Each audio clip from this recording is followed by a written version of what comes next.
आपल्याला सुंदर असा कार्यक्रम आपण यासाठी भरपूर पैसे मोजले गावाने आणि ते पैसे सर्व गावच्या कष्टकरी शेतकरी सध्याच्या ग्रामाच्या पैसे आपण जमा केलेले आहेत। सर्व यात्रेकरू भाविक भक्त असतील त्यांच्या कामाच्या कष्टाचे पैसे या ठिकाणी आपल्याला हा तमाशा शांततेने पार पाडायचा आहे। आणि कुणीही नवीन तरुण मंडळी असतील जे जाळीच्या पुढे बसले त्यांना विनंती आपण 10 फूट मागे सरकायचे सगळ्यांनी। जाळीला अजिबात कोणी खेटायचं नाही, 10 फूट मागे बसून तमाशा बघायचा आपण, पुढे कोणी यायचं नाही। या ठिकाणी बाळासाहेब रांदोन यांनी या वर्षीचा तमाशाचा नारळ उचललेला आहे। त्यांनी रोख स्वरूपात 11,000 रुपये देणगी नारळ वाढवण्यासाठी दिलेली आहे। यात्रा उत्सव कमिटीकडून त्यांचं हार्दिक स्वागत, हार्दिक आभार आहे। कारण दरवर्षी पाहतो आपण की असा हा प्रकार आपल्या गावामध्ये नव्हता, परंतु या वर्षीपासून आपण नवीन प्रथा चालू केली। तमाशासाठी 11,000 रुपयाचा नारळ बाळासाहेब रांदोर यांचा आणि हंगामासाठी बाबाजी मामा मुसळे यांच्या हा नारळ असणार आहे।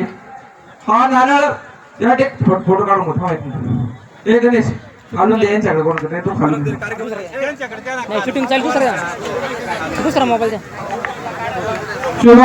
शुभम आहे का पुढं? कोण बसलेले पुढं आपल्यातलं?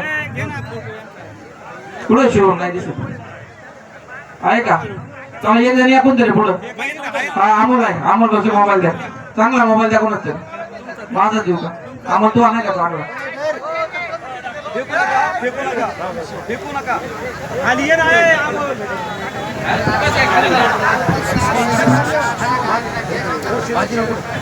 कार्यक्रम एक 5 मिनिटांमध्ये दिलाय मोबाईल। कार्यक्रम 5 मिनिटात चालू होणार आहे। यात्रा कमिटीचे सर्व सदस्य आहेत। सर्व मागच्या 8 दिवसापासून तमाशा ठरवल्या गेल्यापासून हे सर्व लोक राबत आहेत। आपल्या सर्वांच्या मेहनतीसाठी आपण सर्वांनी शांततेत कार्यक्रम करायचा आहे। आणि आपण फक्त कार्यक्रम नाही तर गावातील आपलं जे ग्रामदैवत आहे त्याच्या जवळ जे सुशोभीकरणाचे काम चालू आहे त्या आपल्या सर्वांच्या मेहनतीच्या पैशातून चालू आहे। हेही आपल्या मेहनतीचेच पैसे आहेत। अमोल रेडी का? चला, हा नारळ वाढवण्याचा कार्यक्रम सुद्धा बाळासाहेब रांदोन यात्रा कमिटीच्या अध्यक्षांनी 11,000 रुपये देऊन हा नारळ वाढवलेला आहे। सर्वांनी टाळ्यांच्या गजरात त्याचं स्वागत करायचंय। चरपटात महाराज की धन्यवाद बरं का? चला बाबाजी मामा बाकीचे घ्या ना, एक 4 नारळ घ्या अजून फक्त। गणेश ज्येष्ठ मंडळी या, फक्त तमाशा मंडळीचे अध्यक्ष या। हा जाळीच्या पाठीमागे सरकारी जास्त पुढे येऊ नका, नाही जागा सुटली तरी बाकीचे पुढे बसतील बरं।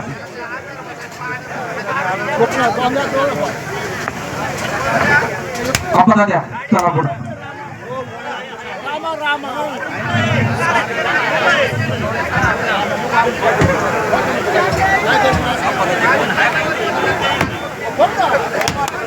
चला आपण चला अजून एक कोणी या अपमाना तुम्ही या।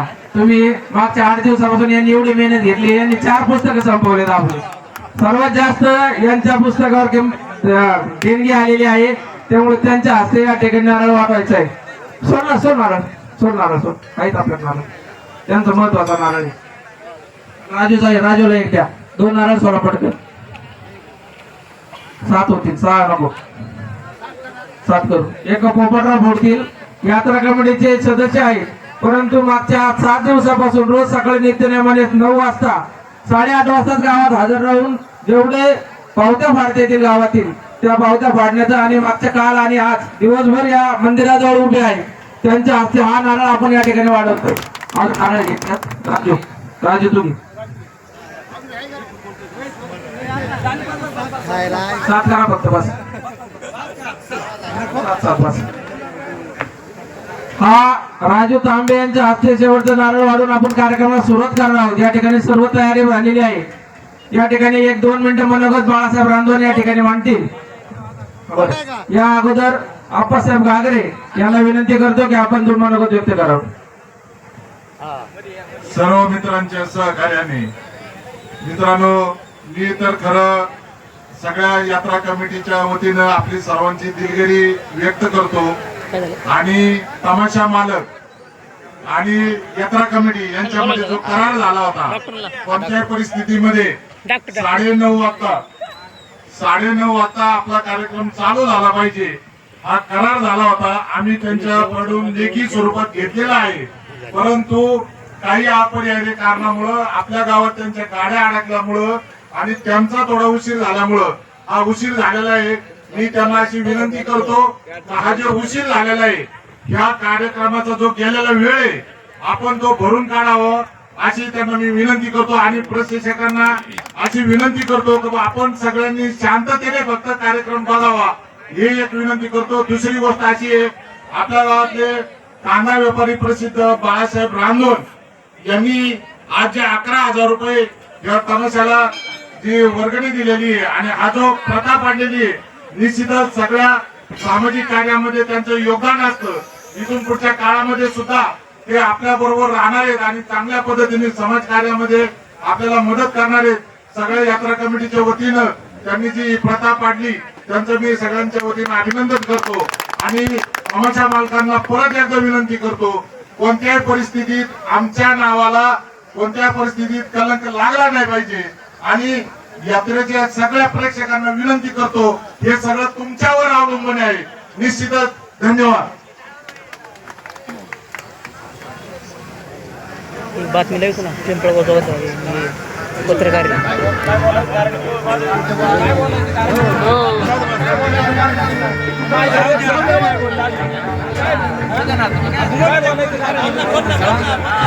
काय झालं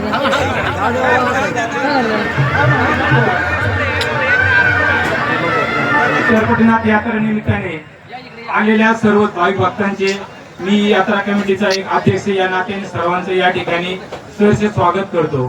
आपण दरवर्षी सालबादप्रमाणे शेरपटीनाथांचा यात्रा उत्सव संपन्न करत असतो आणि तुमच्या शिवाय या शेरपटीनाथांचे जे काही भाविक भक्त आहे, पंचक्रोशी आहे सगळी, यांच्याच श्रेयाने आशीर्वादाने हा यात्रा उत्सव संपन्न होत असतो.